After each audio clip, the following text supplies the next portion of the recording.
Olá pessoal, tudo beleza? E aí? Espero que todos estejam muito bem. Muito bem, vamos dar continuidade aí às aulas de administração de pessoas. Na nossa última aula eu falei um pouquinho sobre sindicalismo, né? Como eu comentei com vocês naquela oportunidade, era para vocês terem algumas noções. Nós não vamos nos aprofundar muito no tema, era de fato uma aula de noção, tá bom? Agora eu vou começar a falar de um assunto que é de extrema importância para quem estuda administração de recursos humanos.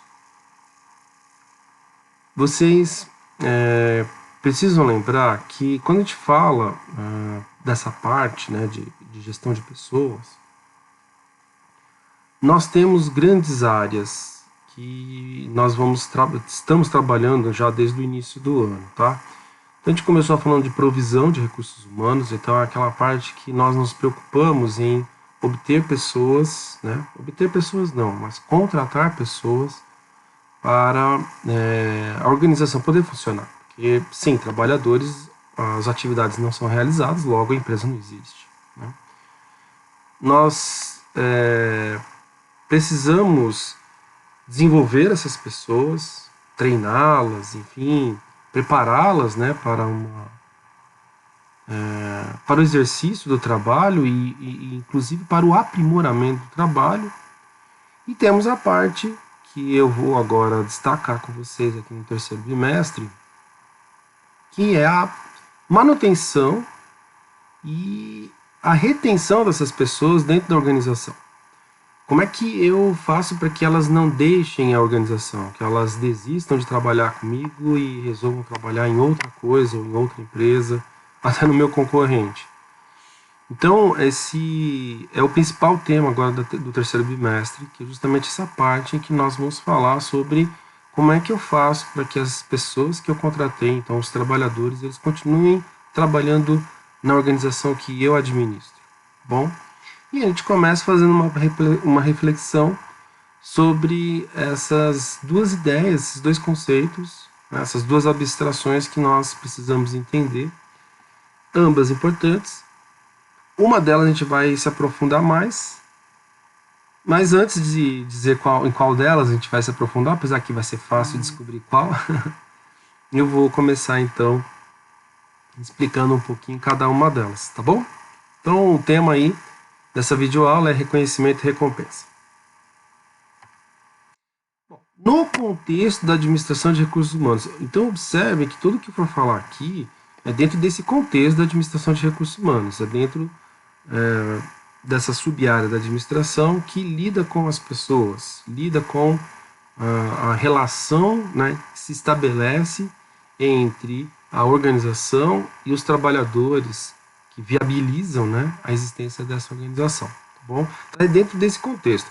Porque se nós fôssemos considerar outras possibilidades, aquilo que eu vou explicar aqui é parte, talvez, ou seria um reducionismo, né, muito pequeno, talvez, daquilo que seria um significado maior, tanto do termo reconhecimento e do conceito que possa estar em torno do reconhecimento, sobre essa ótica um pouco mais abrangente, para além da administração de recursos humanos, e o mesmo eu posso dizer para a recompensa, tá bom?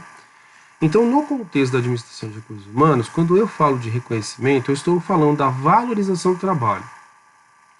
Então, eu valorizo o trabalho. E essa valorização, ela vai se dar de que meio? Né? Por qual meios? Pelos elementos que não são econômicos, que eu não tenho como mensurar economicamente.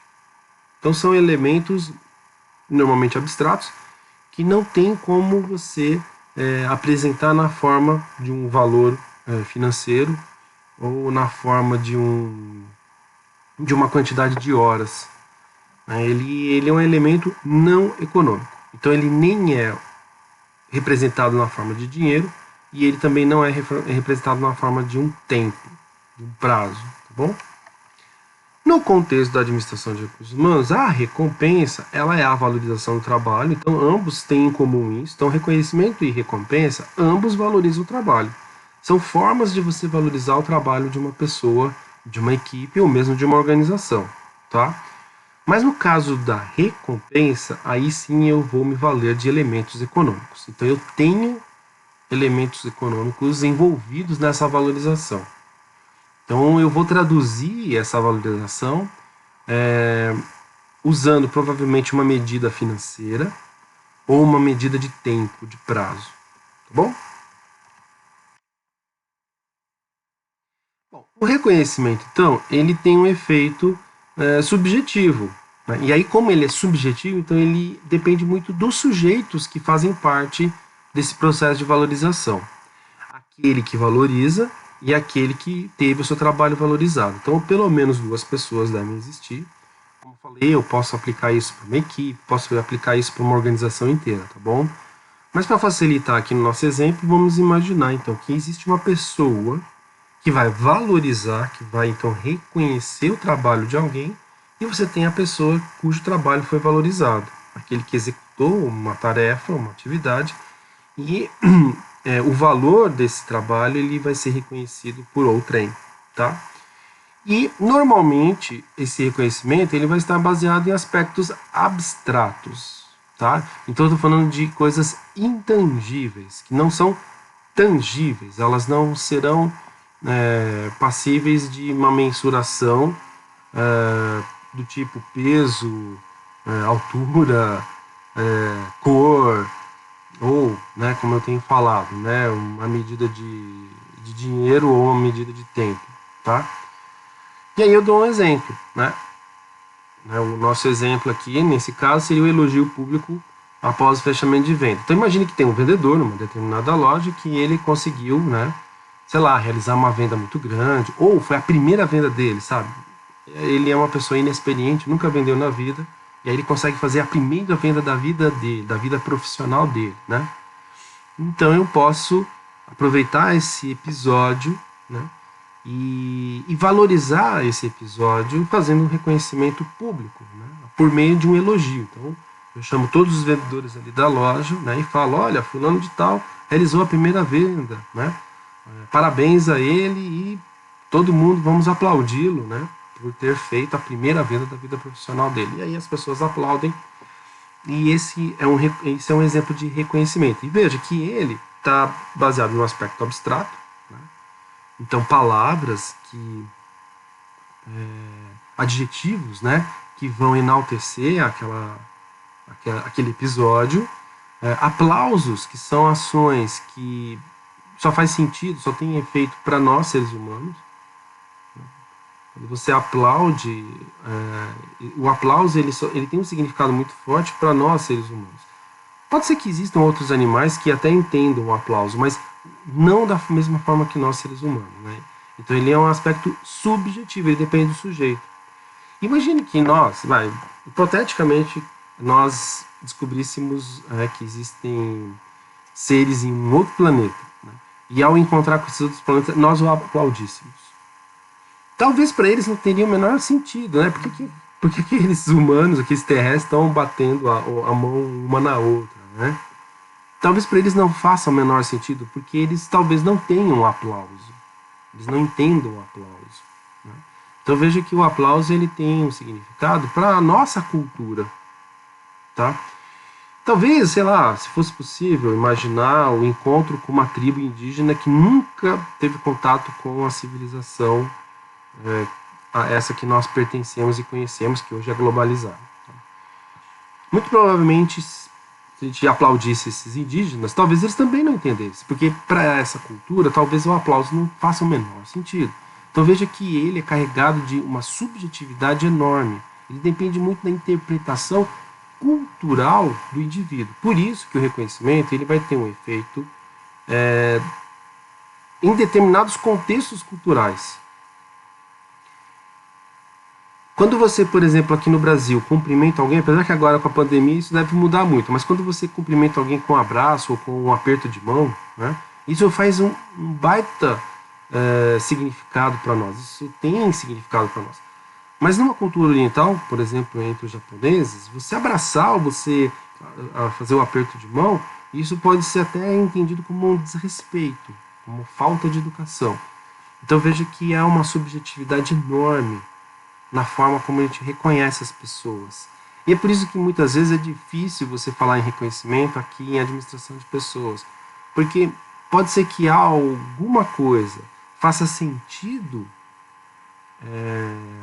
aqui no Brasil, mas não faça sentido no Japão, como eu dei o exemplo agora do aperto de mão. Tá? Uma outra coisa também que a gente precisa lembrar.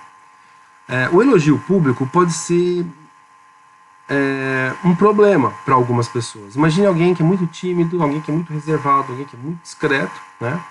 E que ele desempenhou lá bem uma tarefa, sei lá, um programador de computadores. Ele conseguiu elaborar lá um algoritmo, né, uma sequência de instruções, numa quantidade mínima de linhas de código, né? Ele escreveu bem menos linhas de código do que os outros programadores, por exemplo, e com essa quantidade menor de códigos, então ele conseguiu um aumento de eficiência no processamento daquele algoritmo.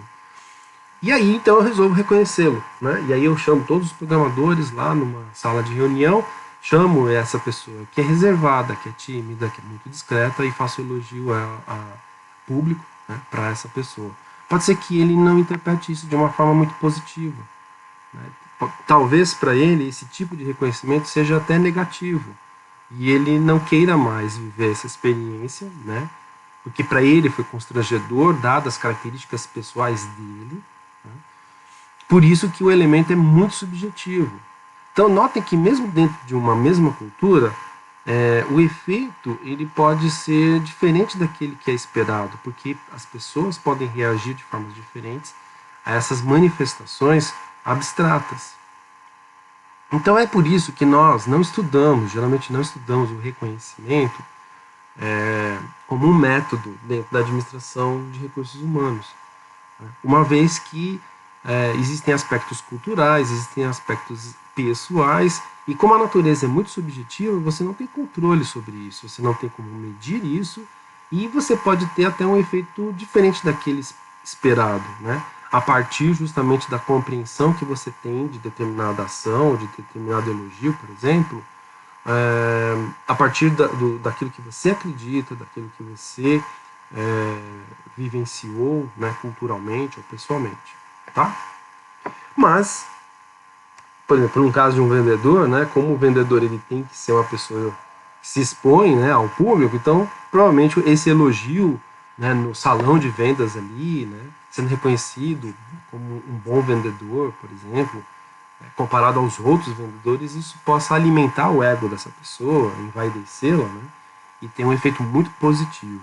Tá? Mas veja, é um contexto que talvez propicie esse uso, né, do elogio público.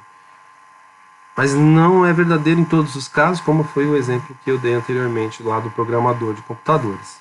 Tá bom? Já a recompensa, ela tem um efeito objetivo, então ela é mais, nesse sentido, ela é mais mensurável. Eu consigo medir. Tá? Por quê? Porque existe um elemento objetivo. E por ser objetivo, então ele normalmente está baseado em algum aspecto concreto. Então, como exemplo aí, uma viagem, né? Imagine que nós estabelecemos lá para um grupo de profissionais da área financeira, sei lá, o pessoal do contas a receber. Nós estabelecemos uma meta de recuperação lá dos inadimplentes, né? De clientes que estão devendo e não conseguiram ainda pagar por algum motivo, né? E aí um desses analistas, ele consegue a recuperação lá de 100%, né, dos inadimplentes que ficou sob responsabilidade dele, entrar em contato, negociar e tudo mais. Bom, se ele atingiu 100%, então ele, né, alcançou a meta, né, o resultado dele corresponde exatamente à meta que foi estabelecida, e aí eu posso dar como prêmio para ele uma viagem. A viagem ela é economicamente mensurável, tem um preço, né, da passagem aérea, tem o preço dos passeios que ele vai fazer, tem o preço do hotel onde ele vai ficar hospedado, né, ela é mensurável do ponto de vista do tempo, ele vai passar lá 2 dias, 3 dias, 5 dias, enfim, você tem uma série de elementos concretos que podem ser mensurados. Né? E nesse caso, Como isso normalmente é declarado com alguma antecedência, isso é declarado antecipadamente, as pessoas elas podem decidir não querer aquele prêmio. Eu não quero viajar porque esse prêmio é para o indivíduo, é um prêmio individual, só o vendedor, só o analista que alcançar a meta vai poder viajar e ele não vai poder levar, por exemplo, a família dele. Tá? Então ele é casado, tem filhos e para ele não seria interessante esse prêmio. Então ele pode resolver não participar, né, dessa disputa, dessa viagem. Né? Agora, já uma pessoa solteira, nestas condições, pode ficar extremamente motivado a alcançar rapidamente as suas metas, a bater as suas metas, justamente porque ele vê aí uma oportunidade de um ganho que talvez com o salário dele ele não conseguiria ter. Ele não conseguiria, por si só, né, bancar essa viagem. Então, como ele é objetivo, ele inclusive facilita essa compreensão de quais públicos eu posso estar atingindo, né? Quais públicos que, mensurando esses elementos concretos, né, da recompensa, eu vou motivar mais ou menos, eu vou reter na minha organização ou afastar, né? Justamente porque eles são mensuráveis. Isso é uma vantagem da recompensa. E é por isso que aqui a gente vai estudar justamente esses elementos concretos. Né? A recompensa, então, para nós é muito mais fácil e adequado de se estudar e de se pensar e de se desenvolver, né, soluções, porque a objetividade da recompensa e esse aspecto de que ele é mensurável, inclusive, sob o ponto de vista de efeito sobre as pessoas, né, sobre os trabalhadores, isso permite que a administração de recursos humanos, a administração de pessoas, o responsável por essa área, ele possa fazer sugestões ao dono, ao presidente, enfim, ao principal executivo, ao principal dirigente daquela organização, e com isso, né, constituir um pacote, um rol, uma lista de alternativas, né, ligadas à recompensa que poderiam fazer com que as pessoas permanecessem, ou seja, então você reteria os talentos dentro da organização e também motivassem, né, a desempenhar algumas tarefas, algumas atividades para além do normal, para além do que corriqueiramente aquelas pessoas já, enfim, elas já conseguem desenvolver e entregar a respeito, né, do trabalho que cabe a cada uma delas. Bom, o reconhecimento, então, ele tem um aspecto exclusivamente motivacional. Então, ele é exclusivamente para motivar as pessoas, para produzir um efeito de satisfação e, consequentemente, né, com esse efeito de satisfação, obter daquele trabalhador a permanência dele, a retenção daquele talento, ou, para além da retenção, né, um esforço maior por parte daquele trabalhador, um esforço maior no exercício ali das tarefas que é de obrigação dele. Bom, mas, como eu comentei anteriormente, pode ter um efeito contrário daquilo que eu espero, porque depende das questões culturais, depende das questões pessoais, e às vezes aquilo que para mim seria motivacional, né, eu ser elogiado, me dá muito mais vontade de fazer aulas melhores. Né?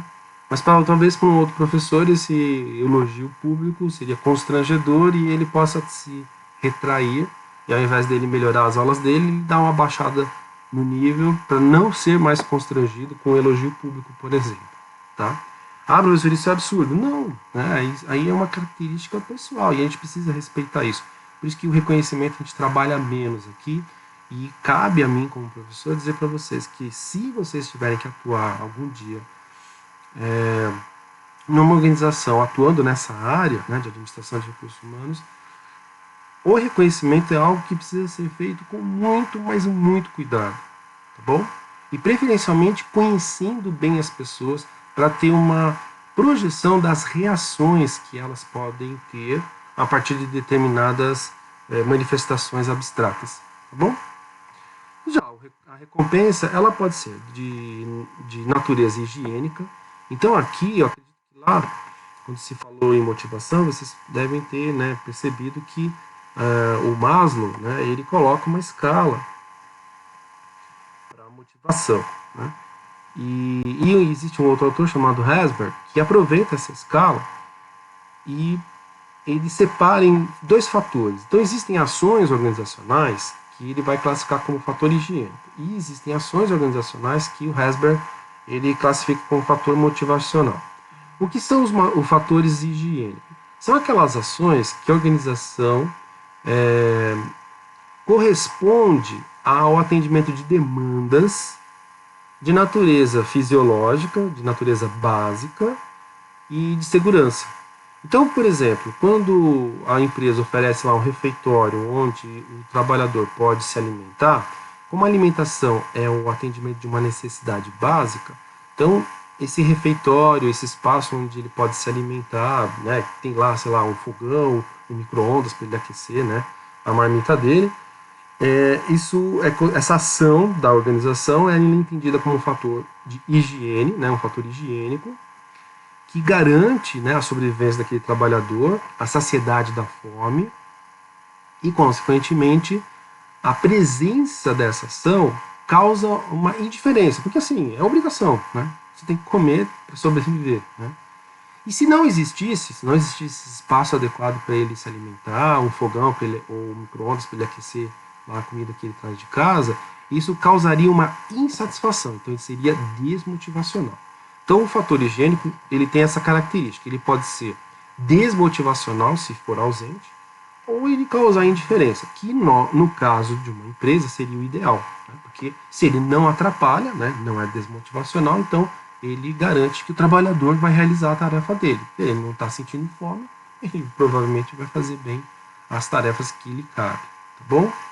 Mas a recompensa também pode ter um fator motivacional, ou seja, para além da realização normal daquela tarefa, o trabalhador pode se dedicar mais, ele pode se empenhar mais, se esforçar mais a partir de uma recompensa, né? Esse efeito também pode acontecer no caso do reconhecimento, né? Mas no reconhecimento é exclusivamente isso. Porque você, por exemplo, você não se alimenta, né, ou você sacia a sua sede com elogio. Para você saciar a sua sede, você precisa beber água, né? Uma pessoa te elogiando não vai fazer você ficar com mais ou menos sede. Agora, no caso da recompensa, tem um bebedouro, né, um local onde as pessoas podem pegar água e beber água, né, e saciar a sede. Isso atende uma necessidade fisiológica, né? Se não existir um bebedouro, se não existir um lugar onde ele possa pegar água potável para beber, isso pode causar sede e, ao longo da jornada de trabalho dele, isso leva a uma insatisfação, tá bom? Agora, a recompensa ela também pode ser motivacional, como estava dizendo, né? Comparando aí com o reconhecimento. E nesse caso eu dei já um exemplo lá da viagem, né? Um vendedor, ou desculpa, um analista, né? Eu fiz um analista financeiro. O analista financeiro ele se empolga, né, em conseguir lá o maior número de negociações possíveis com aquela carteira, né, com aquela lista de clientes que são inadimplentes, que estão devedores, né? E aí ele faz um esforço, contacta as pessoas, negocia e consegue recuperar, tenta recuperar o máximo possível, se possível for os 100%, né, todos os clientes ali que estão inadimplentes, porque ele está motivado a conseguir aquele prêmio, né, aquela viagem. Então a recompensa ela pode ter essa característica motivacional, tá bom? Bom, pessoal, então é isso, né? Por enquanto é isso. Eu vou aprofundar aí nas nossas aulas a questão da recompensa. Do reconhecimento eu falei hoje, acho que ficou clara a ideia, né? E a dificuldade de transformar isso em ações organizacionais, com algum tipo de método, com algum tipo de técnica.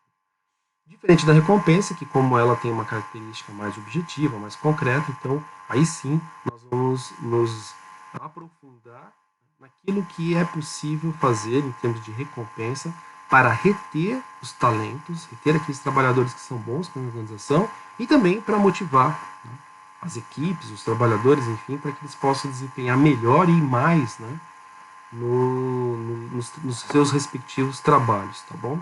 Então, por isso que o nosso próximo tema é remuneração, tá ok? Pessoal, estejam atentos às orientações aí, quando tiver alguma atividade proposta. Por enquanto não tem, tá? Mas eu sempre faço esse alerta, todas as videoaulas. E qualquer dúvida, por favor, escrevam lá no fórum de dúvidas. Por favor, continue se cuidando, porque a pandemia não acabou, tá bom? Cuidem-se e um forte abraço a todos vocês. Até a próxima.